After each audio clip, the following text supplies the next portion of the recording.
Can you really go wrong with Clint Howard? I mean, can you really?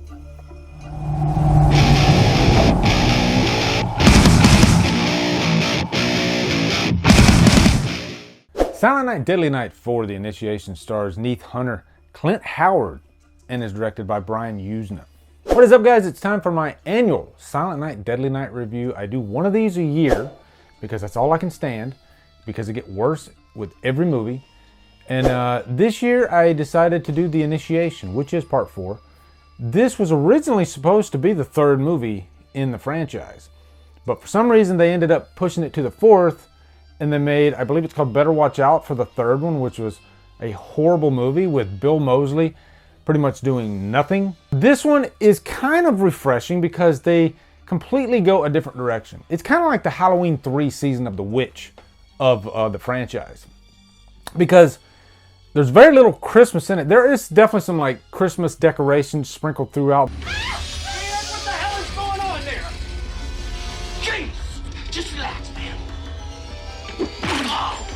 But Christmas doesn't really have anything to do with the major plot. But at the beginning of this movie, there's a body that falls from this roof. And Clint Howard, yes, you heard it, Clint Howard plays Ricky. I don't think it's the same Ricky. They never tell you if he's actually Ricky from the first 3 movies.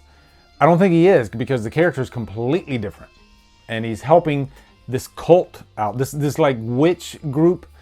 But we'll get into that part. But anyway, yeah, he finds this body that falls from the roof.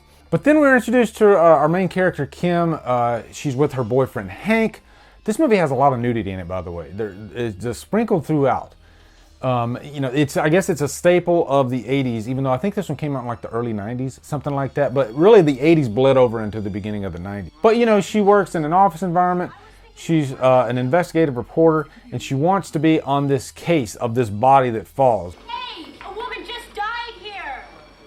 This is bullshit. And her boss, played by the great Reggie Bannister from the Phantasm series, is a dick, and he doesn't want to give her the opportunity to climb the career ladder. This whole group of guys, they're just like male chauvinist pigs, and she has to pretty much find a way to get on this case. It kind of reminded me of like what Hank was doing in Breaking Bad, which is funny because she's got a boyfriend named Hank in this movie.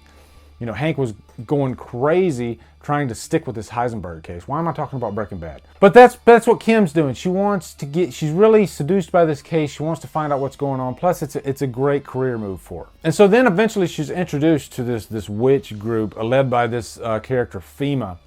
And this is where the movie starts getting really, really, really weird. FEMA gives Kim this book on feminism, and it's got this chapter in it called The Fire of Lilith, which plays a big part into like the last chapter.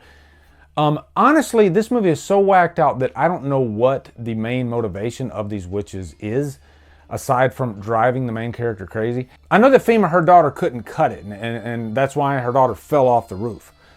So she needs a new body, a new vessel, and so Kim is that new vessel. But in terms of like craziness, this movie like has like body horror in it, where you see, you know, characters, their bodies just start metamorphosing. Is that a word? Metamorphosing? Their bodies start going through this like metamorphosis. And really, at the end of the day, it's a lot of creepy stuff. One thing that was interesting about this movie is like, as it goes on, you're like, this is getting really crazy. And then it tops itself, and then it tops itself. And so by the last act, it gets really insane. You are me. You are. There's one scene where Kim is meeting with FEMA, and they put her under this spell. She gives her this date, and then she like vomits this roach.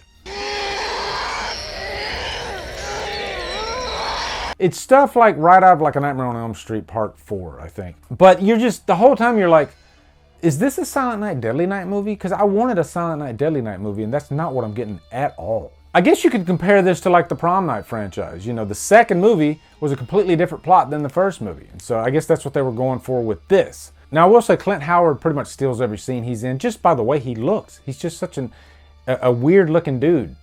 And he's perfect for this type of movie with this type of plot. There's a scene at the end of the movie where he's got this nose piece that's very phallic looking in nature, and you can't take your eyes off of it. But I definitely got to give credit to Neith Hunter, who played our main character, Kim. she definitely gives it her all. There's certain roles that you can tell an actor really has to just give it 110%. And I think she really did that in this movie. She goes through quite a bit, actually. And I got to give her the credit because she's the one that really kept me engaged in this movie throughout. It's a bad movie. Don't get me wrong. This is a really horrible movie, honestly. But it's one of those horrible movies that keeps you interested throughout because there's just something there that you can't look away from. It's like a car wreck. That's really what it is. And plus, if you like really low-budget B-type horror movies, then you definitely want to watch this. Do I have a Santa hat on? But in the end, Silent Night, Deadly Night for the initiation, I'm gonna give it a humdrum. That's what I'm gonna give it. I might watch it again. I don't know, just because of how unique it is, how weird it is. It's a strange movie. So post in the comments your thoughts on Silent Night, Deadly Night 4. Looking forward to hearing them. Next year, we will be doing Silent Night, Deadly Night 5. Who knows what to expect with this franchise, but I'm having fun doing it. Also, be sure to come over to Killer Flicks, where we talk horror all day and every day. And on Fridays, we'll do Free For All Fridays. Follow me at Drumdums on Facebook, Twitter, Instagram, and Letterboxd. Anyway, guys, thank you so much for watching. Have a great day, and ho, ho, ho.